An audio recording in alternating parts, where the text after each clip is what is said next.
Alrighty guys, welcome back to Eerie Covenant.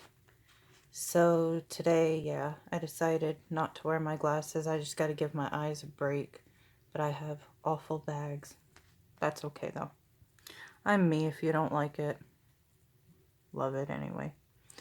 So I jotted down a few notes about ceremony and ritual preparation. For those of you who are not very experienced with it. I put the steps down that I use. I don't know about anybody else, so this is just my way and the way that I feel is right. So first, I say you should do a ritual bath and space cleanup. Like, the place you're going to be practicing is supposed to be sacred while you practice this ritual or ceremony. Make sure it is cleaned up. Brush it all off, clean it up, and clean up yourself. In the ritual bath, you can light candles, you can put salt in the water, you can put herbs, you can put anything that cleanses in your water.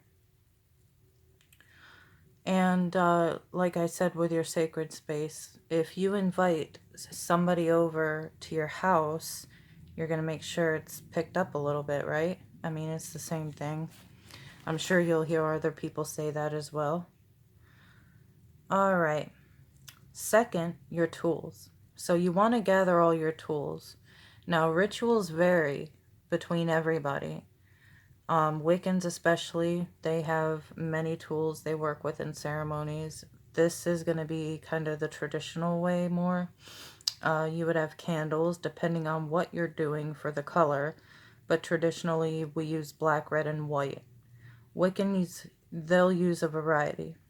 We use sigils if you're working with a spirit, or use a link, an altar for whomever or whatever we are working with. And it doesn't need to be crazy decorated at first. You don't have to have everything to deck out these altars at first. As long as you're acknowledging the spirit and you're creating them, their own sacred space, then that is fine. Third, remember your incantations, or they are important parts of the ceremony. Using notes is okay, but try to memorize your ceremonial incantations and invocations. Now, I have memory problems, like I mentioned, because of a TIA stroke I had quite a few years ago. I lost motor skills and memory. But what I do is I will jot down little notes and I'll try to memorize over and over in my head the important incantation parts. You can do that too. Just try to memorize as much as you can. That way you're not scattered everywhere when you're trying to do your ceremony or ritual. There is a fly in here and it is bugging me.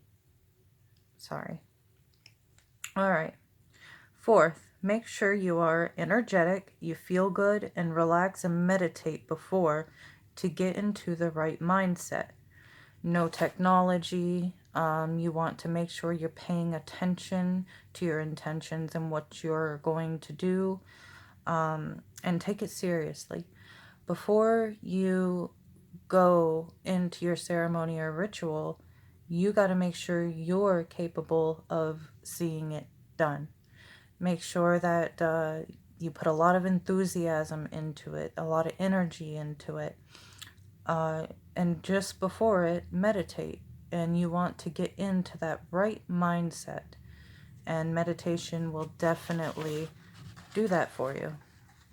So, number 5, now you're ready to start your ritual. And I recommend being respectful, not demanding if you're working with a spirit. Straightforward, yet how you would speak to a business partner, business CEO. You want to have the attitude of a work partner with the spirit while working and build a relationship with them. You would have the utmost respect while working with a spirit. Also have offerings ready. Be willing, daring, and tomorrow we will go over altars. I will do a video about different altars, different setups, the hows, whys, and all that good stuff. So, all right, those are the main ways to prepare yourself for a ceremony. And I'm talking a type of ceremony or ritual where you're working with a spirit. So, as always, guys, with love and light, Erie Covenant.